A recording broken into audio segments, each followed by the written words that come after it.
So hi friends, welcome to the trending ಎಟರ್ ಬಿ YouTube channel. Friends, ನನಗೆ ಎಡಿಟಿಂಗಲ್ಲಿ ತುಂಬಾ ಟ್ಯಾಲೆಂಟ್ ಇದೆ, ಆದರೆ ಬೇರೆ ಯಾವ ಕೆಲಸದಲ್ಲೂ ಅಷ್ಟೊಂದು ಟ್ಯಾಲೆಂಟ್ ನನ್ನ ಹತ್ರ ಇಲ್ಲ. ಅದಕ್ಕೆ ನಾನು ನಿಮ್ಮ ಹತ್ರ ಕೇಳೋದೇನಪ್ಪ ಅಂತಂದರೆ, ನಿಮ್ಮ ಸಪೋರ್ಟ್ ಬೇಕು ನನಗೆ. ಲೈಕ್, ಕಮೆಂಟ್, ಶೇರ್, ಸಬ್ಸ್ಕ್ರೈಬನ್ನು ಮಾಡಿ ಈ ವಿಡಿಯೋನ ಕೊನೆವರೆಗೂ ನೋಡಿ.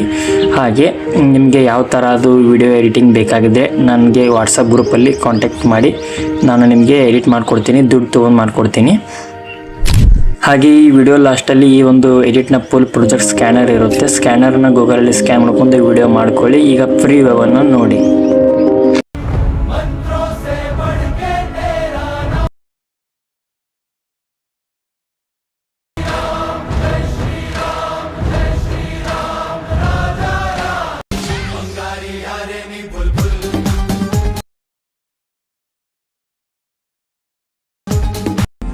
ಓ ಗೆಳತಿ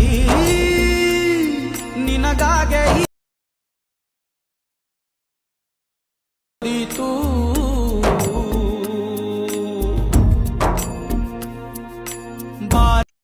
so hi friends, welcome to the trending ಎಟರ್ ಬಿ ಯೂಟ್ಯೂಬ್ ಚಾನಲ್. ಫ್ರೀ ವ್ಯೂದಲ್ಲಿ ನೋಡಿದ್ರಲ್ಲ, ಆ ರೀತಿ ಒಂದು ವಿಡಿಯೋನ ಯಾವ ರೀತಿ ಕ್ರಿಯೇಟ್ ಮಾಡಬೇಕು ಅಂತ ಈ ವಿಡಿಯೋದಲ್ಲಿ ತಿಳಿಸ್ಕೊಟ್ಟಿದ್ದೀನಿ. ವಿಡಿಯೋನ ಪೂರ್ತಿಯಾಗಿ ನೋಡಿ, ವಿಡಿಯೋ ಚೆನ್ನಾಗಿ ಕ್ರಿಯೇಟ್ ಆಗುತ್ತೆ. ಫಸ್ಟಿಗೆ ನೀವೇನು ಮಾಡ್ಬೇಕಪ್ಪ ಅಂತಂದರೆ, ಈ ವಿಡಿಯೋ ಲಾಸ್ಟಲ್ಲಿ ಒಂದು ಸ್ಕ್ಯಾನರನ್ನು ಕೊಟ್ಟಿರ್ತೀನಿ. ಸ್ಕ್ಯಾನರನ್ನು ನೀವು ಗೂಗಲ್ ಮೇಲಲ್ಲಿ ಹೋಗಿ, ಇಲ್ಲಿ ಮೇಲೆ ಒಂದು ಕ್ಯಾಮ್ರಾ ಆಪ್ಷನ್ ಕಾಣ್ತಾ ಇದೆಯಲ್ಲ, ಅದರ ಮೇಲೆ ಕ್ಲಿಕ್ ಮಾಡಿ ನಿಮ್ಮ ಒಂದು ಸ್ಕ್ಯಾನರನ್ನು ಹಾಕೋಬೇಕಾಗುತ್ತೆ. ಅಲ್ಲಿ ಸ್ಕ್ಯಾನರ್ ಹಾಕಿದ್ರೆ ಮೇಲೆ ಒಂದು ಲಿಂಕ್ ಬರುತ್ತೆ. ಲಿಂಕ್ ಮೇಲೆ ಕ್ಲಿಕ್ ಮಾಡಿದ್ರೆ ನಿಮ್ಮ ಲೈಟ್ ಮೋಷನ್ಗೆ ನೋಡಿ ಯಾವ ಥರ ಪ್ರಾಜೆಕ್ಟ್ ಓಪನ್ ಆಗುತ್ತೆ ಅಂತ ಹೇಳ್ತೀನಿ ನೋಡಿ. ಈಗ ಇನ್ನೂ ಯಾರ್ಯಾರು ನಮ್ಮ ಚಾನಲ್ನ ಸಬ್ಸ್ಕ್ರೈಬ್ ಮಾಡ್ಕೊಂಡಿಲ್ಲ, ಪ್ಲೀಸ್ ಎಲ್ಲರೂ ಸಬ್ಸ್ಕ್ರೈಬ್ ಮಾಡ್ಕೊಳ್ಳಿ, ಸಪೋರ್ಟ್ ಮಾಡಿ. ಹಾಗೆ ಬೆಲ್ ಬಟನ್ನ ಆಲ್ ಅಂತ ಸೆಲೆಕ್ಟ್ ಮಾಡ್ಕೊಳ್ಳಿ. ನೋಡಿ, ಈಗ ಒಂದು ಪ್ರಾಜೆಕ್ಟ್ ನಿಮ್ಗೆ ಯಾವ ರೀತಿ ಬರುತ್ತೆ ಅಂತ ತೋರಿಸ್ತೀನಿ. ಮೊದಲು ನೀವು ಅದು ಗೂಗಲಲ್ಲಿ ಸ್ಕ್ಯಾನ್, ನಾನು ಹೇಳಿದ್ನಲ್ಲ, ಕ್ಯಾಮ್ರಾ ಆಪ್ಷನಲ್ಲಿ ಸ್ಕ್ಯಾನ್ ಮಾಡಿದ್ರೆ ಇಲ್ಲಿ ನೋಡಿ ಈ ಥರ ಇಲ್ಲಿದೆ ನೋಡಿ, ಈ ಥರ ಒಂದು ಪ್ರಾಜೆಕ್ಟು ನಿಮ್ಮ ಲೈಟ್ ಮೋಷನ್ಗೆ ಇನ್ಪೋರ್ಟ್ ಆಗುತ್ತೆ. ಇನ್ಪೋರ್ಟ್ ಆದ ನಂತರ ನೋಡಿ ಈ ಥರ ಇರುತ್ತೆ ಅದು. ಆಮೇಲೆ ನೀವೇನು ಮಾಡಬೇಕಪ್ಪ ಅಂತಂದರೆ, ಇಲ್ಲಿ ಲಾಸ್ಟಲ್ಲಿ ಒಂದು ಗ್ರೂಪ್ ಇದೆ ನೋಡಿ, ಲಾಸ್ಟ್ ಗ್ರೂಪ್ ಮೇಲೆ ಕ್ಲಿಕ್ ಮಾಡಬೇಕು. ಎಡಿಟ್ ಗ್ರೂಪ್ ಮೇಲೆ ಬರಬೇಕು. ಎಡಿಟ್ ಗ್ರೂಪ್ ಮೇಲೆ ಬಂದುಬಿಟ್ಟು ನಿಮ್ಮ ಮೊದಲನೆಯ ಫೋಟೋ, ಅಲ್ಲಿ ದೇವರ ಸಾಂಗ್ ಇದೆಯಲ್ಲ, ಅಲ್ಲಿ ಜೈ ಶ್ರೀರಾಮ್ ಅಂತ, ಅಲ್ಲಿ ನಿಮ್ಮ ಫೋಟೋ ಹಾಕಲು ಈ ಫೋಟೋವನ್ನು ಡಿಲೀಟ್ ಮಾಡಿ.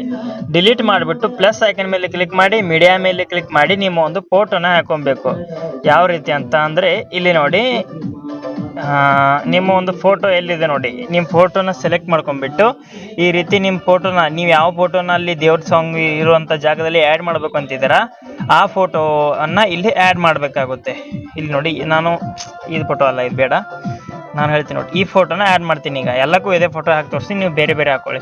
ಈ ಥರ ಆ್ಯಡ್ ಮಾಡಿಬಿಟ್ಟು ಈ ಥರ ಮೂವ್ ಆ್ಯಂಡ್ ಟ್ರಾನ್ಸ್ಫರ್ ಮೇಲೆ ಬಂದು ಈ ಥರ ಸ್ಲೈಡ್ ಮಾಡ್ಕೊಂಡ್ಬಿಟ್ಟು ಈ ಥರ ಕರೆಕ್ಟಾಗಿ ಕಾಣುವಂತೆ ಮಾಡಿ ಫೋಟೋನ ಇದು ಫುಲ್ ಎಂಡ್ವರೆಗೂ ಆ್ಯಡ್ ಮಾಡ್ಕೊಳ್ಳಿ. ಈ ಥರ ಹಿಂಗೆ ಸ್ಲೈಡ್ ಮಾಡಿದ್ರೆ ಅದು ಎಂಡ್ಗೆ ಹೋಗಿ ನಿಂದಿರುತ್ತೆ. ಅಲ್ಲಿ ಎಂಡಲ್ಲಿ ಆ್ಯಡ್ ಮಾಡಿಬಿಟ್ಟು ಆಮೇಲೆ ಲಾಸ್ಟಲ್ಲಿ ಬಂದುಬಿಟ್ಟು ಮತ್ತೆ ಒಂದು ಆ್ಯಡ್ ಆಯ್ತು. ಈಗ ಒಂದಾಯಿತು. ಎರಡನೇದ್ರ ಮೇಲೆ ಎರಡನೇ ಗ್ರೂಪ್ನಿಗೆ ಕ್ಲಿಕ್ ಮಾಡಿ ಎಡಿಟ್ ಗ್ರೂಪ್ ಮೇಲೆ ಬನ್ನಿ. ಎಡಿಟ್ ಗ್ರೂಪ್ ಮೇಲೆ ಬಂದು ಅದೇ ಸೇಮ್ ಪ್ರೊಸೀಜರ್, ಈ ಫೋಟೋನ ಡಿಲೀಟ್ ಮಾಡಿ ನಿಮ್ಮ ಫೋಟೋ ಹಾಕೊಬೇಕು. ಪ್ಲಸ್ ಐಕನ್ ಮೇಲೆ ಬನ್ನಿ, ಮೀಡಿಯಾ ಮೇಲೆ ಬನ್ನಿ, ನಿಮ್ಮ ಫೋಟೋ ಹಾಕ್ಕೊಳ್ಳಿ. ಫೋಟೋನ ಈ ಕೆಳಗಡೆ ಹಾಕೊಂಡ್ಬಿಟ್ಟು ಈ ರೀತಿ ಫುಲ್ ಎಂಡ್ವರೆಗೂ ಫೋಟೋನ ಸ್ಕ್ರಾಲ್ ಮಾಡಿದ್ರೆ ಈ ರೀತಿ ಬರುತ್ತೆ. ಫೋಟೋನ ಮೂವ್ ಆ್ಯಂಡ್ ಟ್ರಾನ್ಸ್ಫರ್ ಮೇಲೆ ಬಂದುಬಿಟ್ಟು ಕರೆಕ್ಟಾಗಿ ಸೆಟ್ ಮಾಡ್ಕೊಳ್ಳಿ. ಸೆಟ್ ಮಾಡ್ಕೊಂಡು ಬ್ಯಾಕ್ ಬನ್ನಿ. ಬ್ಯಾಕ್ ಬಂದರೆ ಇಲ್ಲಿ ನೋಡಿ, ಈಗ ಎರಡನೇ ಫೋಟೋ ಸೆಟ್ ಆಗುತ್ತೆ. ಆಮೇಲೆ ಮೂರನೇ ಗ್ರೂಪ್ ಮೇಲೆ ಕ್ಲಿಕ್ ಮಾಡಿ ಈ ರೀತಿ ಎಡಿಟ್ ಗ್ರೂಪ್ ಮೇಲೆ ಬನ್ನಿ. ಎಡಿಟ್ ಗ್ರೂಪ್ ಮೇಲೆ ಬಂದುಬಿಟ್ಟು ಆ ಫೋಟೋನ ಡಿಲೀಟ್ ಮಾಡಬೇಕು. ಡಿಲೀಟ್ ಮಾಡಿ ಪ್ಲಸ್ ಐಕನ್ ಮೇಲೆ ಬಂದುಬಿಟ್ಟು ಮೀಡಿಯಾ ಮೇಲೆ ಬಂದುಬಿಟ್ಟು ನಿಮ್ಮ ಫೋಟೋನ ಆ್ಯಡ್ ಮಾಡ್ಕೊಂಡ್ಬಿಟ್ಟು ಬ್ಯಾಕ್ ಬನ್ನಿ. ಫೋಟೋನ ಅದ್ರ ಲೇಯರ್ ಇರುತ್ತಲ್ಲ ಅದರ ಕೆಳಗಡೆ ಹಾಕ್ಕೊಳ್ಳಿ. ಮೂವ್ ಆ್ಯಂಡ್ ಟ್ರಾನ್ಸ್ಫರ್ ಮೇಲೆ ಬಂದುಬಿಟ್ಟು ಕರೆಕ್ಟಾಗಿ ಟ್ರಾನ್ಸ್ಫರ್ ಮಾಡಿ ಕರೆಕ್ಟಾಗಿ ಸೆಟ್ ಮಾಡ್ಕೊಳ್ಳಿ. ಈ ಥರ ಸೆಟ್ ಮಾಡಿಬಿಟ್ಟು ಫೋಟೋನ ಲಾಸ್ಟ್ವರೆಗೂ ಹಾಕಿಬಿಟ್ಟು ಬ್ಯಾಕ್ ಬನ್ನಿ. ಈಗ ನೋಡಿ, ಈ ರೀತಿ ಒಂದು ವಿಡಿಯೋ ಕ್ರಿಯೇಟ್ ಆಗಿರುತ್ತೆ ನಿಮ್ಮ ಫೋಟೋದಲ್ಲಿ. ಆಮೇಲೆ ಇಲ್ಲಿ ಒಂದು ಕೆಲವಷ್ಟು ಆಪ್ಷನ್ಗಳು ಹೈಡ್ ಆಗಿರ್ತವೆ. ಈ ರೀತಿ ಹೈಡ್ ಆಗಿರ್ತಾವಲ್ಲ, ಇದನ್ನ ಆನ್ ಮಾಡ್ತಾ ಬರಬೇಕು. ಇಲ್ಲಿ ನೋಡಿ, ಇವೆಲ್ಲ ಹೈಡ್ ಆಗಿವೆ, ಇವೆಲ್ಲ ಆನ್ ಮಾಡಬೇಕು ಒಂದೊಂದಾಗಿ. ನೋಡಿ, ಈಗ ಎಲ್ಲ ಆನ್ ಆಯಿತು. ಈಗ ನೋಡಿ ಯಾವ ರೀತಿ ವಿಡಿಯೋ ಕ್ರಿಯೇಟ್ ಆಗಿದೆ ಅಂತ ನೋಡಿ. ಇಲ್ಲಿ ಒಂದು ವಿಡಿಯೋ ಕ್ರಿಯೇಟ್ ಆಗಿರುತ್ತೆ. ಕ್ರಿಯೇಟ್ ಆದ ನಂತರ ಇಲ್ಲಿ ಮೇಲೆ ನೋಡಿ ಎಕ್ಸ್ಪೋರ್ಟ್ ಆಪ್ಷನ್ ಕಾಣ್ತಾ ಇದೆ ನೋಡಿ, ಇಲ್ಲಿ ಎಕ್ಸ್ಪೋರ್ಟ್ ಆಪ್ಷನ್ ಕಾಣ್ತಾ ಇದೆಯಲ್ಲ, ಅದರ ಮೇಲೆ ಕ್ಲಿಕ್ ಮಾಡಬೇಕು. ಕ್ಲಿಕ್ ಮಾಡಿ ಎಕ್ಸ್ಪೋರ್ಟ್ ಅಂತ ಕೊಡಬೇಕು. ಎಕ್ಸ್ಪೋರ್ಟ್ ಮಾಡೋಕ್ಕೆ ಎಕ್ಸ್ಪೋರ್ಟ್ ಎನಿವೆ. ಈಗ ಎಕ್ಸ್ಪೋರ್ಟ್ ಆಗೋಕ್ಕೆ ತುಂಬಾ ಟೈಮ್ ಹಿಡಿಯುತ್ತೆ, ಆದರೆ ಆಗುತ್ತೆ ಎಕ್ಸ್ಪೋರ್ಟು. ಏನು ಎಕ್ಸ್ಪೋರ್ಟಿಂಗ್ ಇಟ್ಬಿಟ್ಟು ನೀವೇನಾದರೂ ಕೆಲಸ ಮಾಡ್ಕೊಳ್ಳಿ, ಎಕ್ಸ್ಪೋರ್ಟ್ ಆಗುತ್ತೆ. ಆದ ನಂತರ ಸೇವ್ ಅಂತ ಕ್ಲಿಕ್ ಮಾಡಿದ್ರೆ ವಿಡಿಯೋ ಸೇವ್ ಆಗುತ್ತೆ. So thank you friends. ಬೆನ್ನ ಹತ್ತಿ